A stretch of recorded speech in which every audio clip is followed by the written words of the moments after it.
Buenos días, hermanos, hermanas. Hoy día vamos a revisar el capítulo 7 de Apocalipsis. Ya hemos avanzado un buen trecho. Diríamos, hoy día vamos a hacer el primer tercio del libro, si es que completamos el capítulo 7. Lo último que vimos fue el sexto sello, donde ya comienza a verse los procesos cataclísmicos que vienen como parte también del juicio de Dios. Si nosotros recordamos un poco todo lo que hemos visto, veríamos que estamos analizando los sucesos que se van dando a partir del rapto de la iglesia. Inmediatamente después del rapto no ocurre la gran tribulación, sino que recuerden que cabalga el jinete en el caballo blanco, que es el anticristo, y comienza después a ser rojo como la guerra, por causa de la guerra, negro por causa de la escasez, y amarillo por causa de la mortandad y todo lo que eso significa.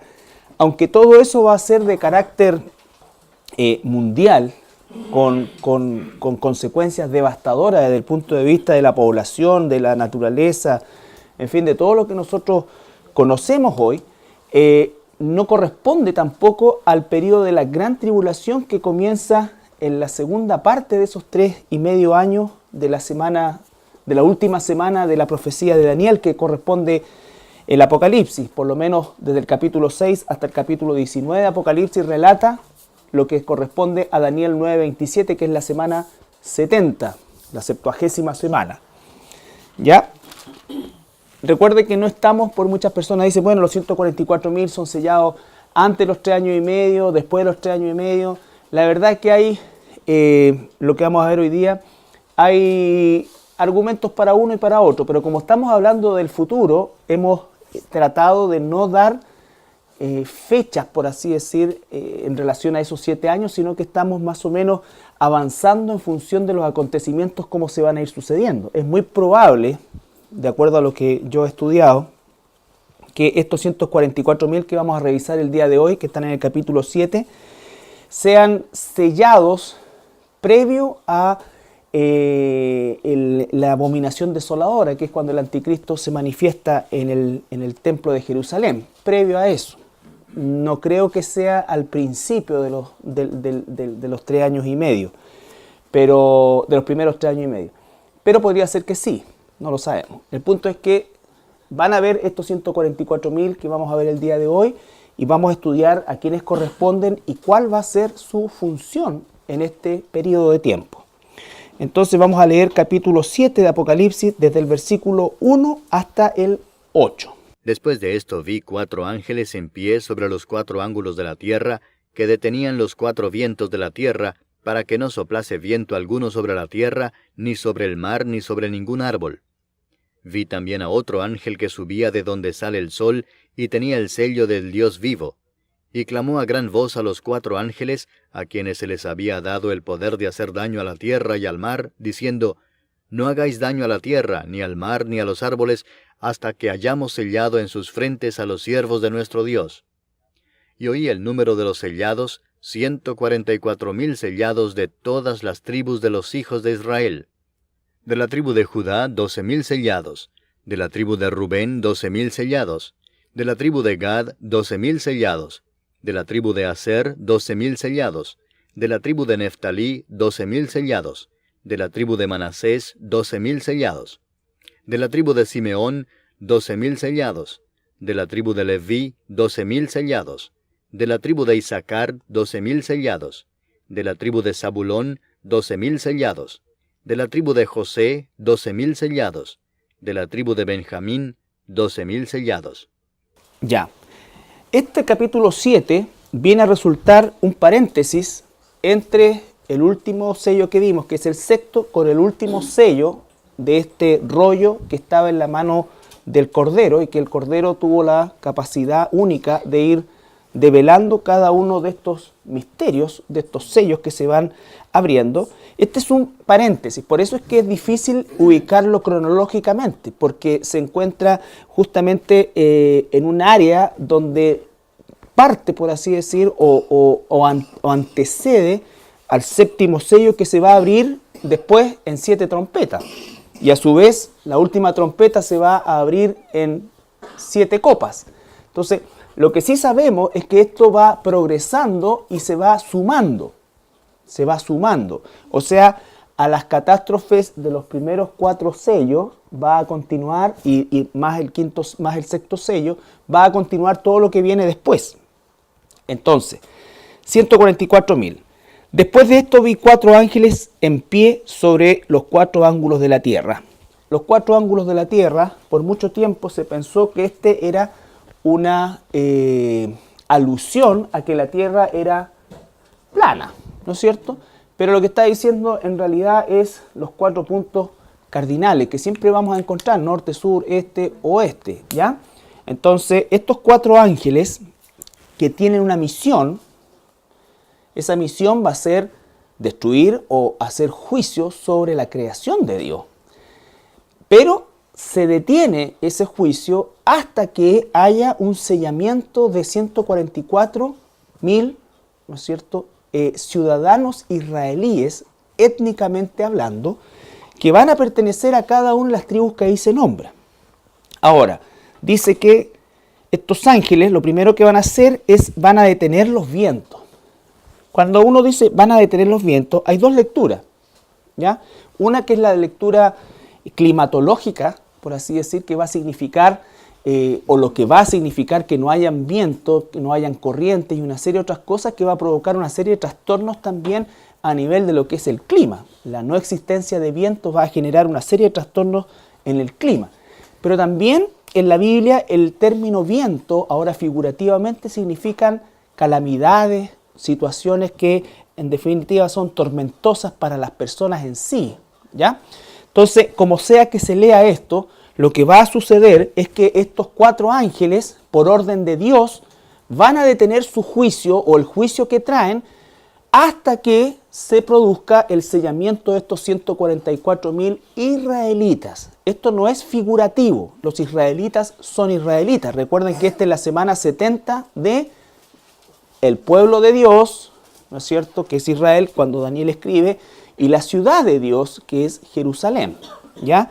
Aunque Jerusalén es el centro de la profecía, todo lo que está ocurriendo aquí tiene carácter universal o mundial, ¿ya? Entonces, después dice que sale otro ángel que viene del oriente, de donde sale el sol, que vendría a ser el oriente, y suponemos que viene justamente de la tierra de Jerusalén, viene de parte de Dios, y Él es el que da la orden. Él es el que da la orden de parte de Dios. Dice, vi también a otro ángel que subía de donde sale el sol y tenía el sello del Dios vivo. Y clamó a gran voz a los 4 ángeles a quienes se les había dado poder de hacer daño a la tierra y al mar, diciendo, ¿qué es lo que dice? No hagáis daño a la tierra, al mar, ni a los árboles, hasta que hayamos sellado en sus frentes a los siervos de nuestro Dios. Y comienza a nombrar de las distintas tribus de Israel 12.000 de cada uno. Ahora, algunos ponen algunos reparos porque, por ejemplo, comienza con Judá y no con Rubén, que es el primogénito, ¿ya? Sin embargo, nosotros tenemos que entender que Judá es la tribu principal porque es la tribu mesiánica. Aunque Rubén tenía la preponderancia carnal por el hecho de ser el primogénito, no es la tribu mesiánica. La tribu más importante de Israel, y así lo ha demostrado también la historia, es la tribu de Judá, ¿ya? Entonces, como vemos que las tribus de Israel se perdieron, recuerdan ustedes el cautiverio asirio, antes de Cristo, 700 años antes de Cristo, fueron llevados cautivos por los asirios, las 10 tribus del norte, que se llama también Efraín o la tierra de Samaria, fueron esparcidos por el mundo, y de esas tribus nunca más se volvió a reunir un número tal que pudiera establecer efectivamente la concepción tribal que originalmente tenía Israel. prevaleciendo solamente la tribu de Judá y en parte también la tribu de Benjamín. Hasta el día de hoy se conoce en Israel personas de la tribu de Judá o judíos y los benjaminitas también, ¿ya? De donde provenía el rey Saúl, el primer rey de Israel. Ahora, en este instante en el que nos encontramos acá, efectivamente Dios sabe quién es quién, ¿no es cierto? Así que la reunión para Él no es ningún problema, reunir 12.000 de cada tribu. Esto es porque la nación de Israel, a esta altura, va a haberse constituido, el Estado de Israel, perdón, ya va a haberse constituido como una nación. ¿Por qué? Porque van a tener su templo, van a tener su oficio sacerdotal, van a adquirir la identidad como pueblo. El Estado de Israel es un concepto para ellos netamente político. Existen políticamente y existen, ¿no es cierto?, como un Estado soberano. Sin embargo, el concepto de nación para los judíos está, eso es algo que lo aprendí allá mismo, está relacionado directamente con la concepción del templo. O sea, en la identidad de los judíos, independiente hoy día de que los judíos sean básicamente ateos, ellos su identidad la canalizan como tal a través de la existencia del templo. Si no hay templo, por supuesto que para la gran mayoría constituye un ente cosmopolita, histórico, en fin, lo que tú quieras. Es como desenterrar las puertas de Babilonia que hizo Saddam Hussein para darle el carácter de reino otra vez a Irak. Entonces es una cosa más o menos de esas características que es muy importante para la gente del Medio Oriente, que son culturas sumamente antiguas. Pero obviamente su concepto de nación está relacionado al templo. Entonces, ya a esa altura es muy probable que las tribus de alguna manera se hayan reconstituido, ¿no es cierto? Y que Israel efectivamente en Israel estén viviendo personas de estas tribus que hayan vuelto, que hayan regresado, que hayan sido descubiertas, que se hayan reorganizado, en fin. Israel ha invertido millones de dólares en estatales. Vean ustedes lo importante que es para ellos, millones de dólares estatales para hacer una serie de estudios étnicos y la búsqueda de las tribus perdidas, ¿ya? Han encontrado descendientes de Aser, de Manasés, ¿no es cierto?, principalmente en Asia y en África. Entonces, ellos tienen registro de eso y se los llevan de vuelta a Israel. Entonces, existe eso, y eso son inversiones carísimas en investigación y una serie de otras cosas, pero que el Estado israelí lo financia. Y uno podría decir que es un Estado laico. Claro, es un Estado laico, pero es tan parte de ellos esta concepción étnica, tribal y relacionada también con su cultura de templo, que el Estado lo financia. Que entre comillas o entre paréntesis es uno de los reclamos, por ejemplo, del ciudadano común. El ciudadano común, a pesar de tener un estándar de vida bastante bueno e Israel ser un país donde los niveles de cesantía, en fin, son muy bajos, entre otras cosas, la economía, en fin, todo eso, pero sin embargo, la gente común ve que el Estado gasta, a sus ojos, muchísimos recursos en esto, ¿ya?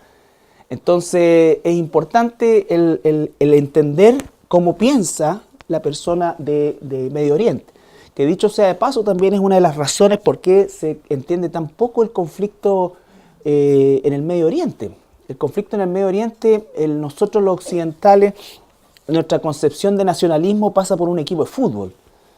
¿Sí? Cantamos la canción nacional y puro Chile, pero no tenemos una concepción de nacionalismo como lo tienen ellos, que su identificación, por ejemplo, de los musulmanes, si pertenecen a los chiitas, a los sunitas, si son de tal o cual tribu, ¿no es cierto? Entonces las concepciones tribales son cosas para ellos sumamente, los definen. A nosotros no nos define ser chileno, ya no confundamos el chauvinismo, ¿no es cierto?, deportivo con el concepto de nacionalidad, porque nosotros nos vamos a vivir a Estados Unidos y en 2 meses estamos hablando como ellos y vistiéndonos como ellos, comiendo lo que ellos. Eso no pasa con la gente que tiene una identidad como la del Medio Oriente, ¿Ya? Entonces, por eso el problema en Medio Oriente es un problema étnico-religioso más que territorial. Ya lo territorial, por supuesto que existe, pero está sujeto a esto otro. Está sujeto a esto otro. Entonces, eso pasa con los judíos. Cualquiera podría decir, ¿por qué tanto hinchan con el templo, que el templo, que el templo? Pero es así, ¿ya? Es así. Entonces, estos 144.000 son efectivamente judíos. No son testigos de Jehová, no son ningún tipo de otro personaje. ¿Por qué? Porque a estas alturas, todas esas sectas están ya bajo el gran paraguas del falso profeta, ¿no es cierto?, en esta religión única, entre otras cosas. ¿Ya? Ahora bien,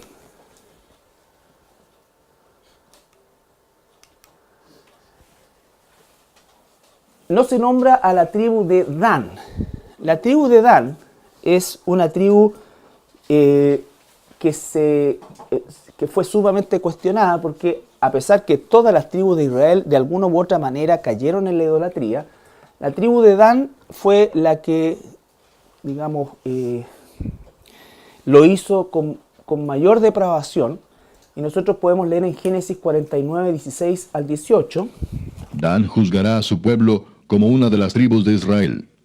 Será Dan serpiente junto al camino, víbora junto a la senda, que muerde los talones del caballo y hace caer hacia atrás al jinete. Tu salvación esperé, oh Jehová. Ese juicio que dice ahí significa que Dan de alguna manera traicionará a su pueblo. ¿Ya? No es que Dan va... La palabra Dan es juicio. Por ejemplo, el nombre Daniel es Dios juzga. Él, al final, la terminación, él es Dios. Dan y él es Dios juzga. ¿Ya? Entonces, la tribu de Dan,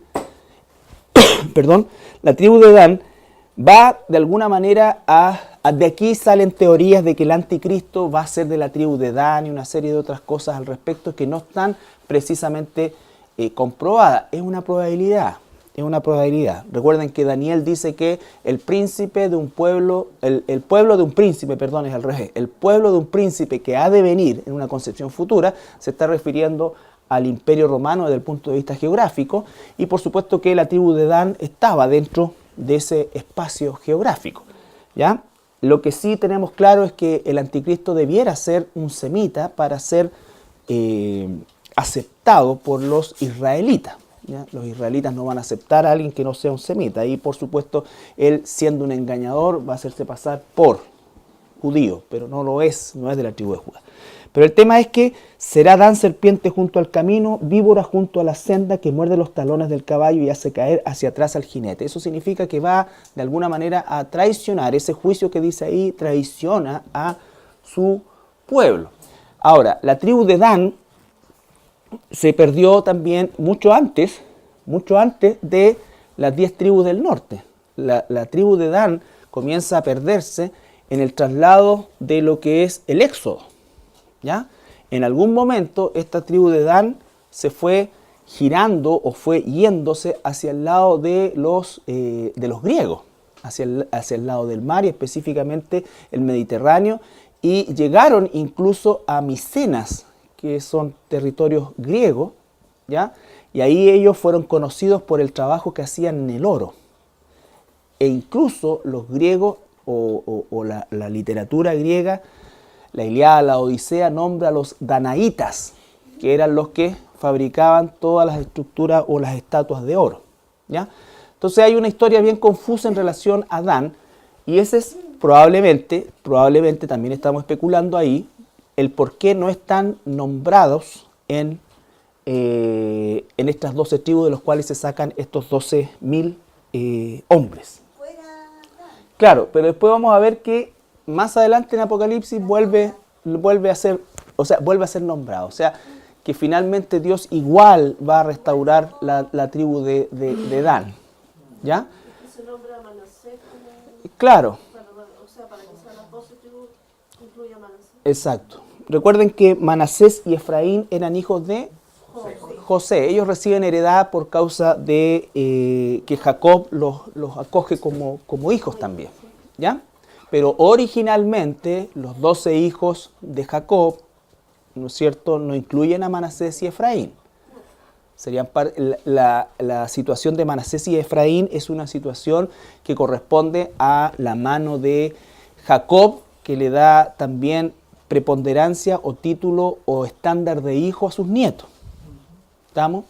Que eso incluso en la repartición del territorio causó muchos problemas, porque si uno mira la división de las tribus en el mapa cuando fue la división de José, Manasés tiene un pedazo pero gigantesco, ¿ya? Entonces, estamos claros, esa es una de las razones que se esgrime como posible, yo pienso que sí, las por cuales Dan no es incluido dentro de esta selección de 144.000 que van a tener una función bien clara. Ahora, el nombre, el sello que aparece ahí, ¿no es cierto?, es como el estampar con un anillo, ¿ya?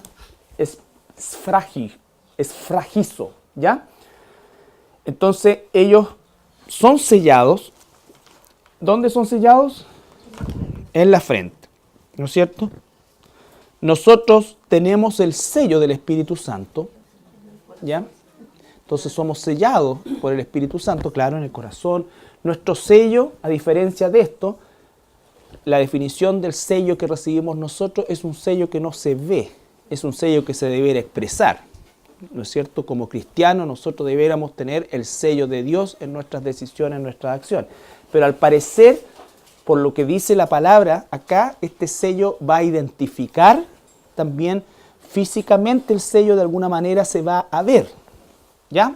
Es como en el caso de nosotros es caragma, el sello que ocupa la palabra de Dios ahí, que es un sello que puede ser visible o puede ser invisible, ¿ya? Pero este específicamente es visible porque era el sello real, ¿no es cierto?, que se colocaba sobre todo sobre la correspondencia o las leyes que se iban a promulgar. Tenemos después, ¿qué dice? Ellos, ¿cuál va a ser el ministerio de ellos? Ellos llevarán el evangelio al mundo después del rapto de la iglesia. Puse después del rapto de la iglesia porque, como te digo, no hay una forma de ubicarlo antes de la mitad o después de la mitad. Pienso que va a ser al final de la primera mitad que va a ocurrir esto. Pero alguien podría decir, ¿por qué no al principio? También podría tener razón. En fin, son muchos sucesos que están ocurriendo en un periodo de tiempo muy corto. Sin embargo, obviamente esto va a ocurrir después del rapto. Después del rapto. Mateo 24:14. Recuerden ustedes que Mateo 24 es también un resumen de Apocalipsis capítulo 6 al 19. Está hablando de ese periodo. Mateo 24:14. Y será predicado este evangelio del reino en todo el mundo, para testimonio a todas las naciones, y entonces vendrá el fin. ¿Por qué sabemos que este pasaje corresponde a este tiempo?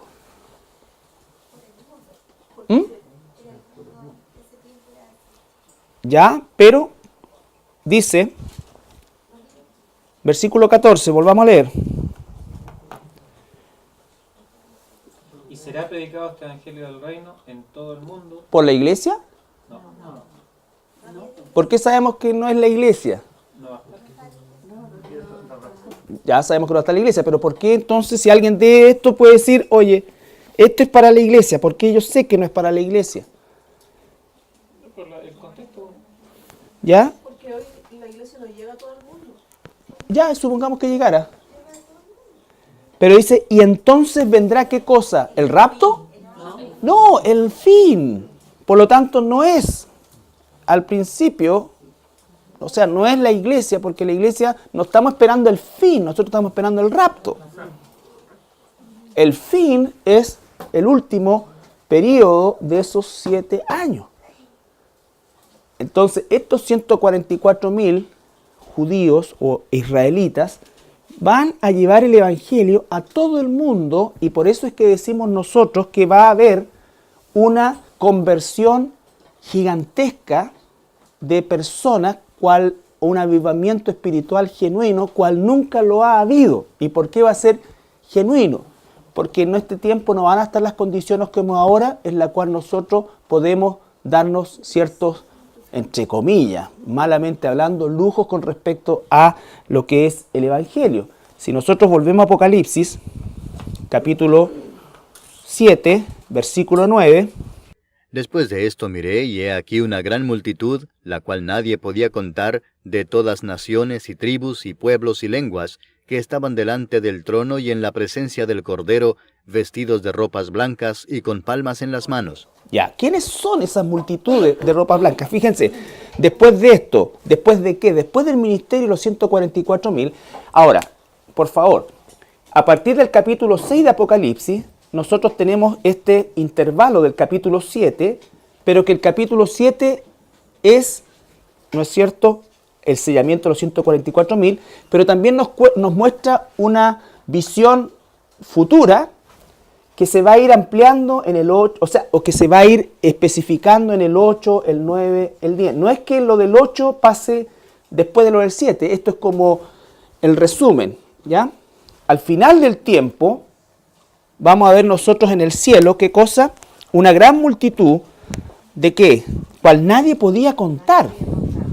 Y la pregunta es, ¿esa gente de dónde vino? Versículo 13. Entonces uno de los ancianos habló diciéndome, estos que están vestidos de ropas blancas, ¿quiénes son y de dónde han venido? Yo le dije, Señor, tú lo sabes. Y él me dijo, estos son los que han salido de la gran tribulación y han lavado sus ropas y las han emblanquecido en la sangre del Cordero. Esos que están vestidos de ropas blancas, que vienen de toda tribu, lengua y nación, ¿por qué? Y que nadie puede contarlos. Ahí está, ¿no es cierto? Entonces, gente que muere durante ese periodo de los 7 años. Y más específicamente, a partir de la segunda mitad. ¿Ya? Recuerden que la segunda mitad se suele llamar la gran tribulación. ¿Ya? La gran tribulación. Que es una división que es posible hacerla, pero que no es que sean dos tiempos o dos cosas distintas, sino que son más bien 2 etapas. La primera, recuerden ustedes que es como horizontal porque son los desastres del gobierno del anticristo.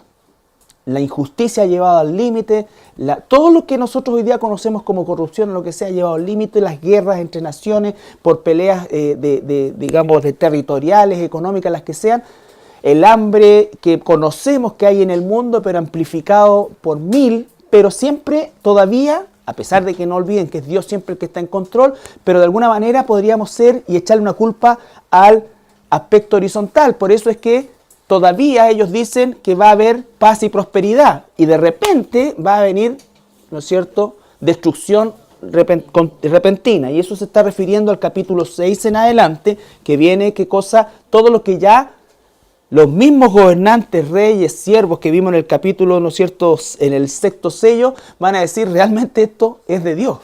Pero en vez de arrepentirse, ¿qué van a hacer? ¿Se acuerdan? Se esconden, ¿ya? Se esconden. Entonces, el punto es que estos 144.000 llevan un ministerio evangelístico a todos los rincones del mundo. A todos los rincones del mundo. Recuerden ustedes, son 144.000, es una cantidad impresionante. Si nosotros pudiéramos pensar, y siempre digo lo mismo, y aquí sí que nos podemos... no, esas son las tierras bíblicas.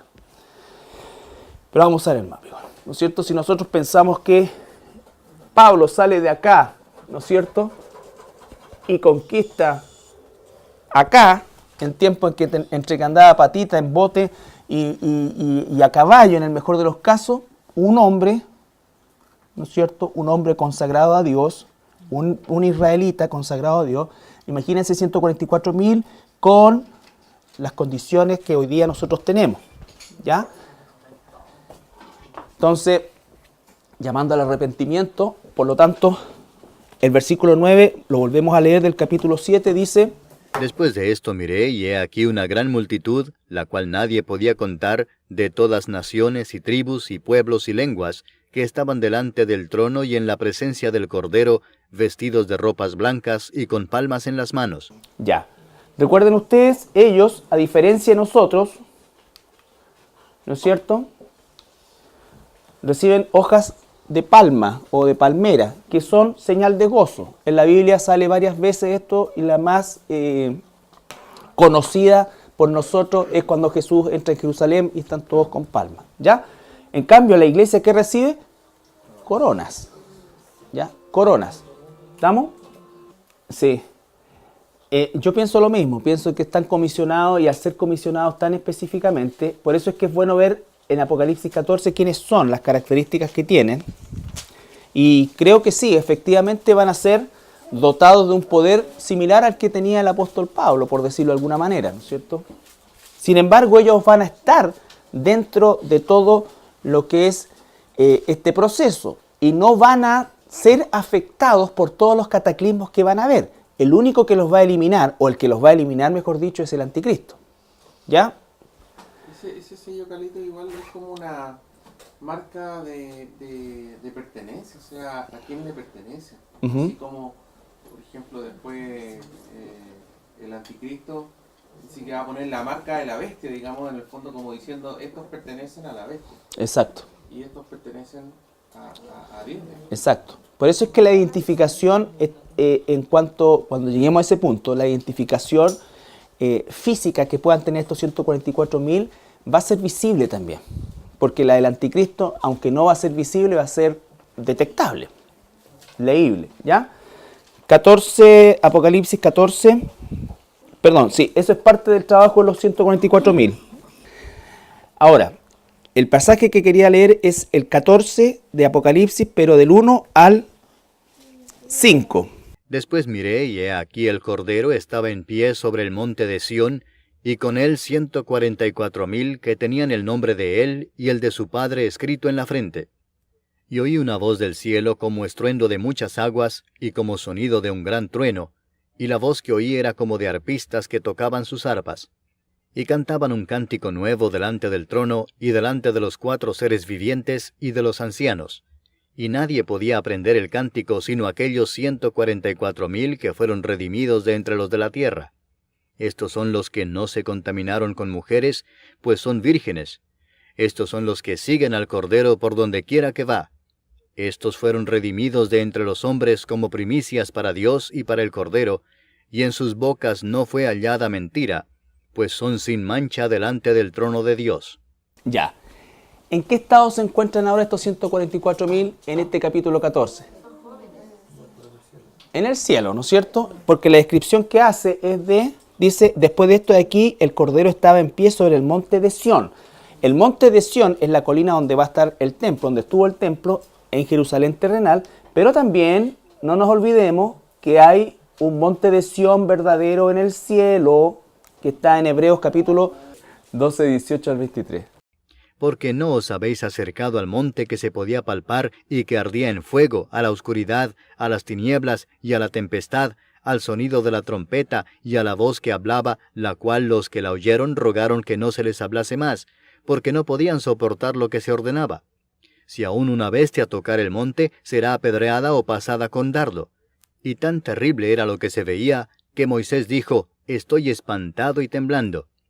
Sino que os habéis acercado al monte de Sión, a la ciudad del Dios vivo, Jerusalén la celestial, a la compañía de muchos millares de ángeles, a la congregación de los primogénitos que están inscritos en los cielos, a Dios el juez de todos, a los espíritus de los justos hechos perfectos.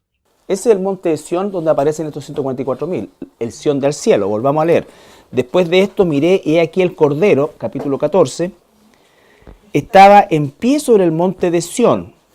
Todavía cuando Jesús ponga sus pies en el monte de Sión que está hoy en la tierra, va a ser cuando venga la batalla del Armagedón. Este es el monte de Sión del cielo, donde Él está con estas 144.000 personas, varones, vírgenes, ¿no es cierto?, que salieron de las 12 tribus de Israel o de las tribus de Israel.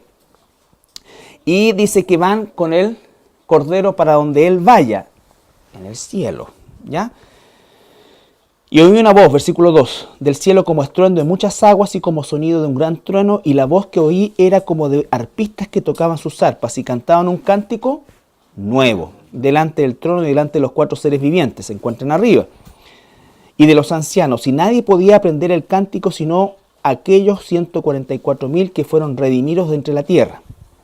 Estos son los que no se contaminaron con mujeres, pues son vírgenes, estos son los que siguen al Cordero por donde quiera que va. Estos fueron redimidos de entre los hombres como primicias para Dios y para el Cordero, y en sus bocas no fue hallada mentira, pues son sin mancha delante del trono de Dios. Por lo tanto, yo efectivamente creo lo que dice mi hermana Soledad, de que efectivamente van a tener una condición muy similar o un poder delegado muy similar al que tuvieron los 70 que envió Jesús, los que tuvieron los apóstoles, incluido el apóstol Pablo. ¿Ya?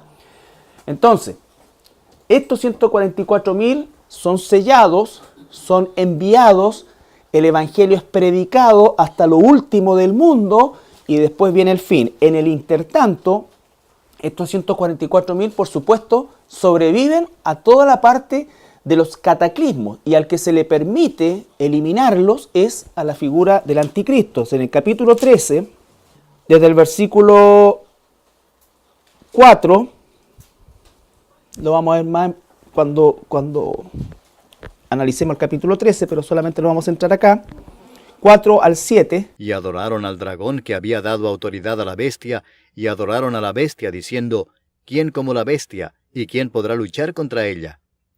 También se le dio boca que hablaba grandes cosas y blasfemias, y se le dio autoridad para actuar 42 meses.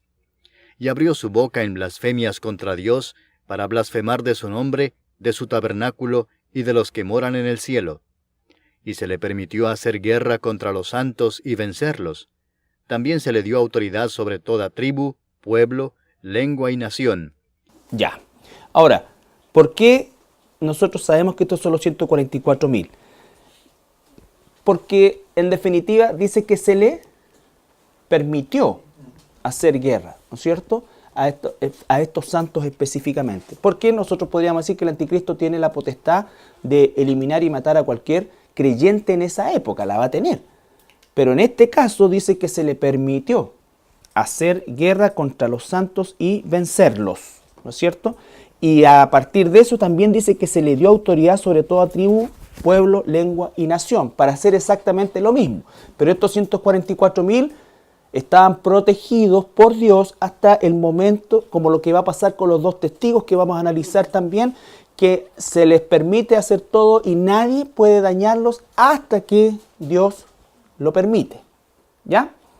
Entonces, estos 144.000 aparecen después, vivos por supuesto, espiritualmente hablando, en el monte de Sión del cielo con el Cordero, y de alguna manera forman un grupo distinto de los que están con palmas, que vienen de toda tribu, lengua y nación. Esos están adorando en el trono. Estos están en un lugar específico en el cielo, en el monte de Sión, y andan con el Cordero.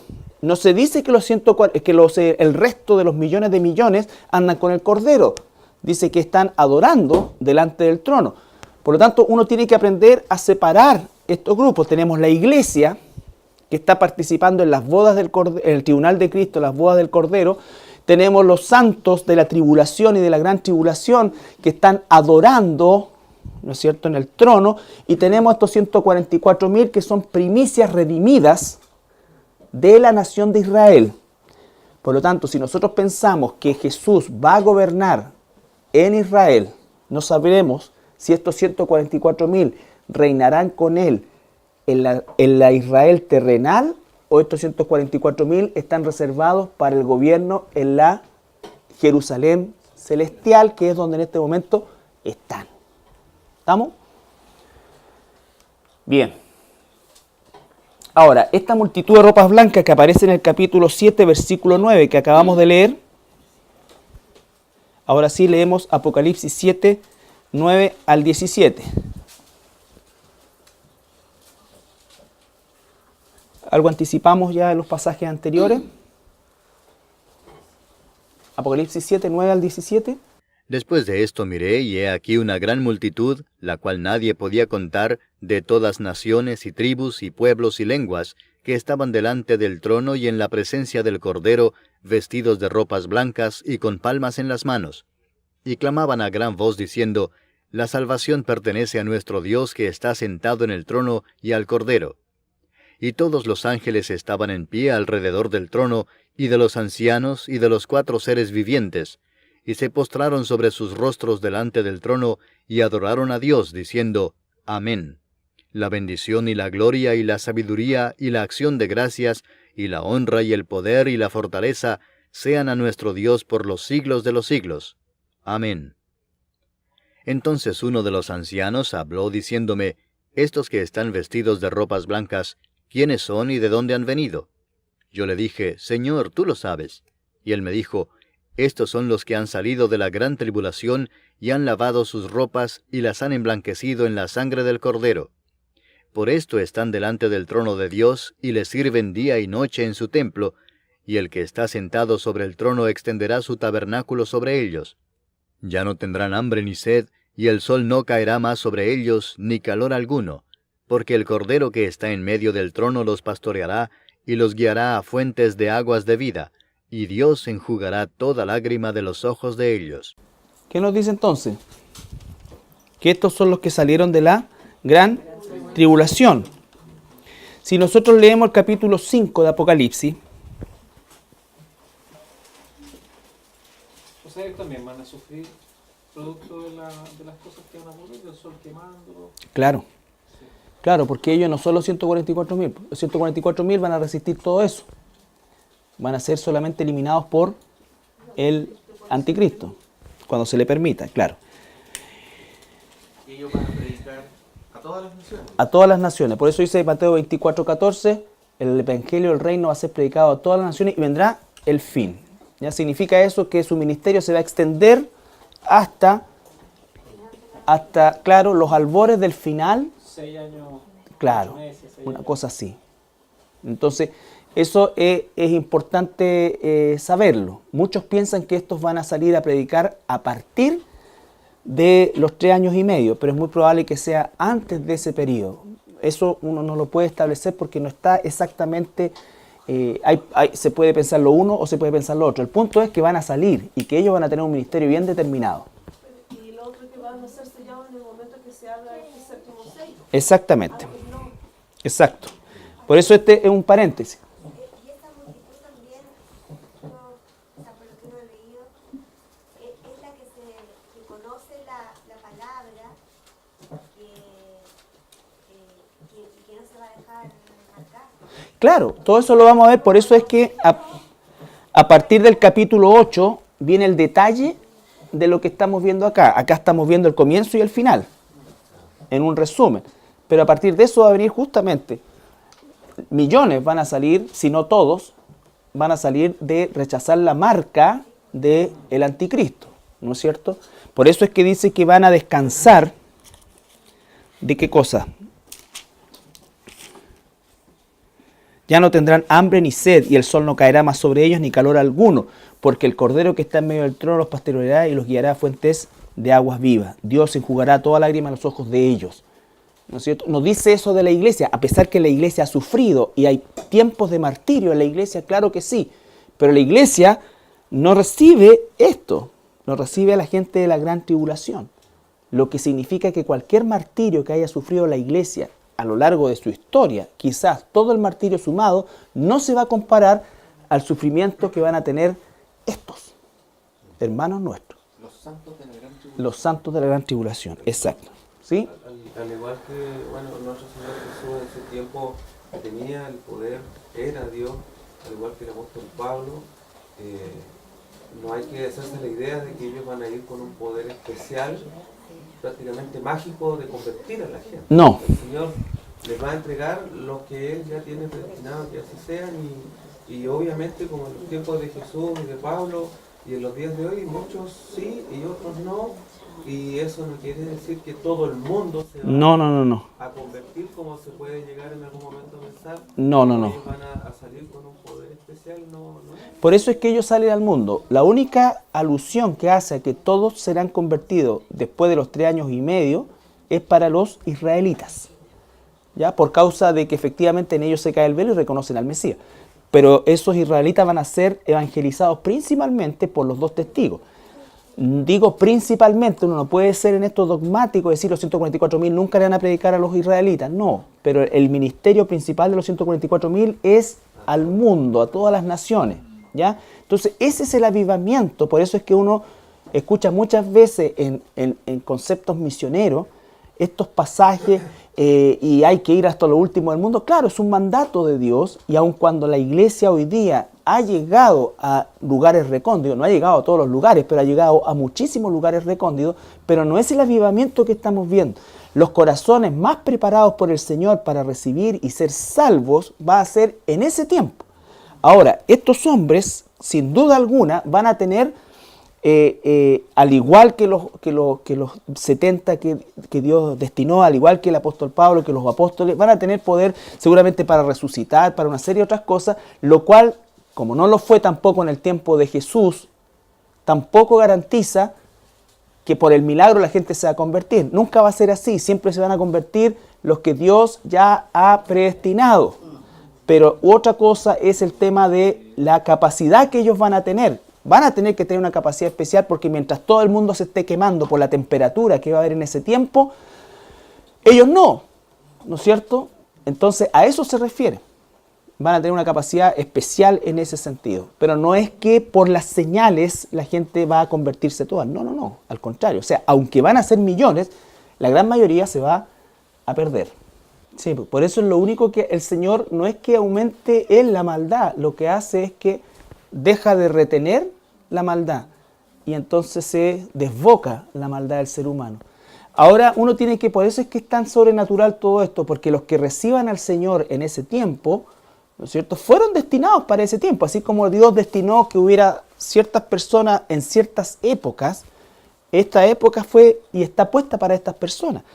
Nosotros, recuerda que tenemos que predicar horizontalmente, pensando que depende de nosotros, pero sabiendo que es Dios soberano, ¿no es cierto? Porque nosotros podríamos decir, ¿para qué vamos a leer todo esto si nosotros no vamos ni a estar en esta cuestión? ¿Ya? Pero muchos de los que conocemos sí van a estar en esto. Entonces, ¿por qué conocemos esto? ¿Por qué enseñamos esto? Porque este es el llamado al cual la gente, cuando uno dice el mensaje de la cruz es locura, no está solamente pensando en que la salvación es por gracia, que lo es, y eso ya es una locura. Es esto, ¿no es cierto? Si tú en este momento comienzas a enseñar esto, la gente va a empezar a pensar qué cosa, que estamos locos. Porque ellos, ¿qué es lo que ven en el horizonte? Ven cada vez un mundo mejor, un mundo más tecnológico, un mundo más cercano, las barreras fuera, más abierto, muchas más posibilidades. Todo eso ve. Entonces, ¿de qué me estáis hablando?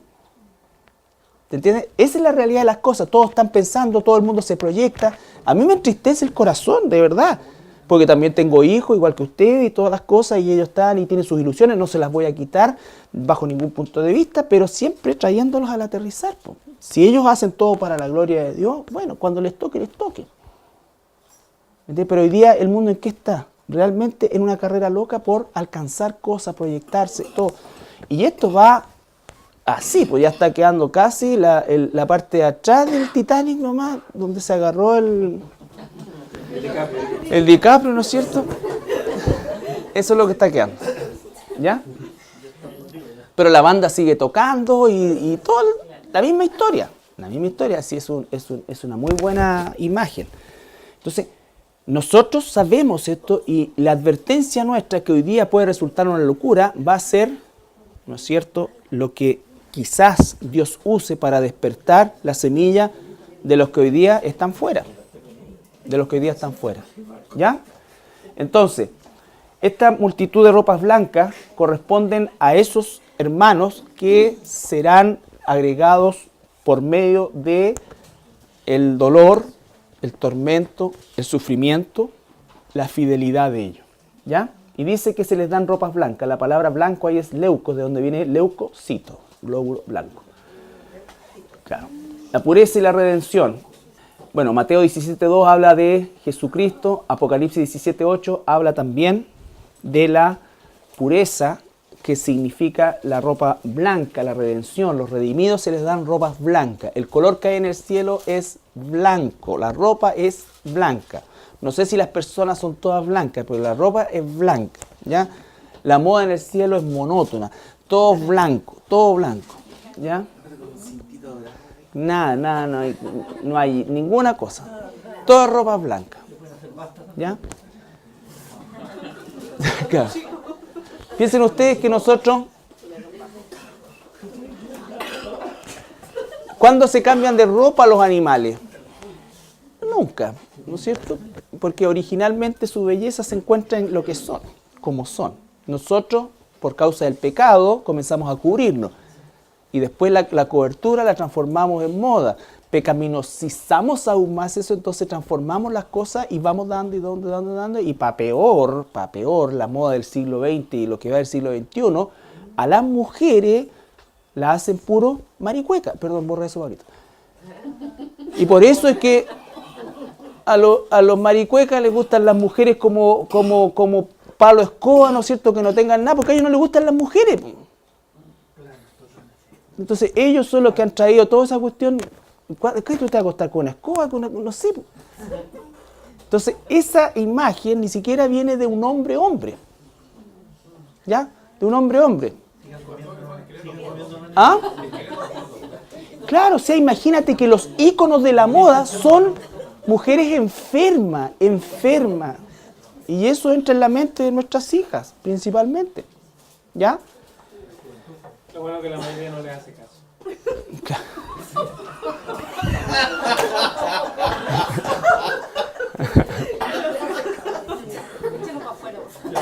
Oye, no estoy hablando, y esto ya es off the record, aparte de los 144.000, no estoy hablando de la mujer delgada por naturaleza.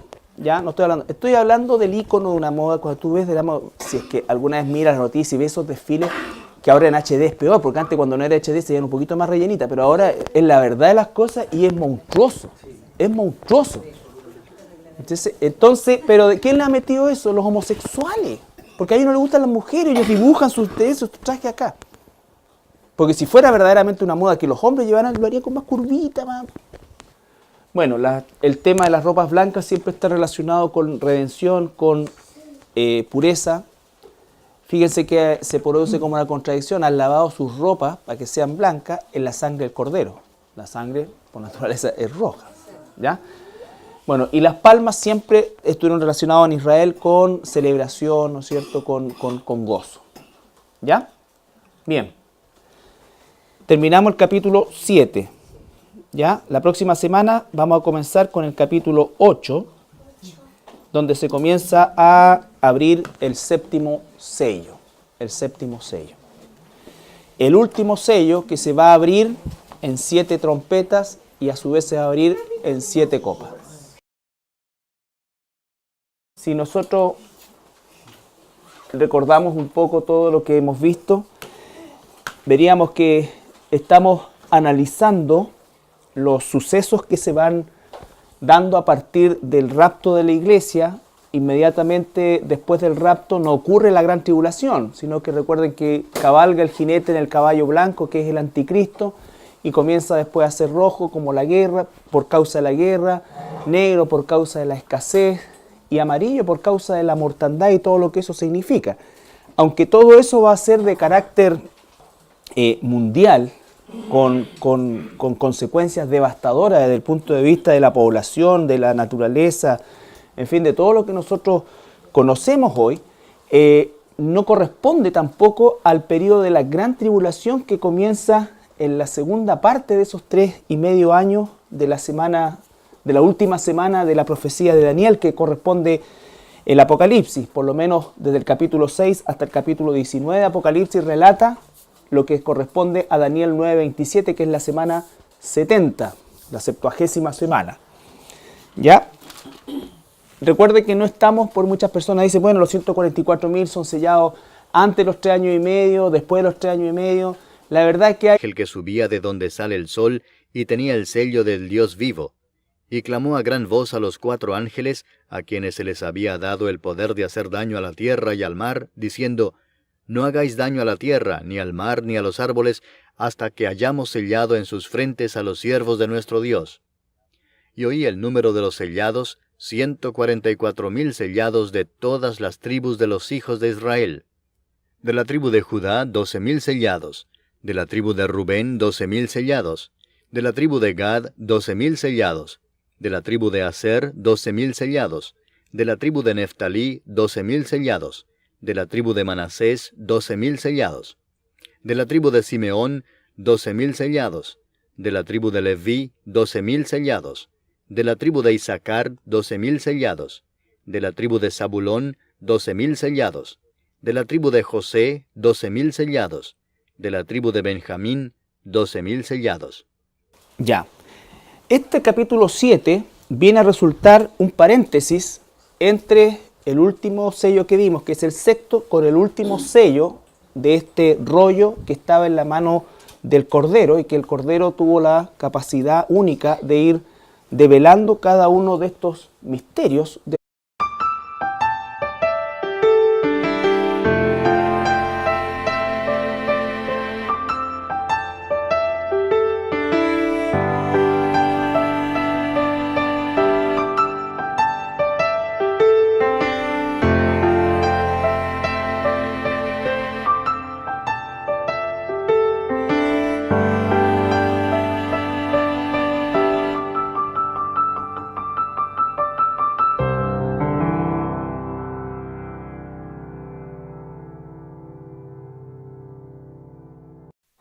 Buenos días, hermanos, hermanas.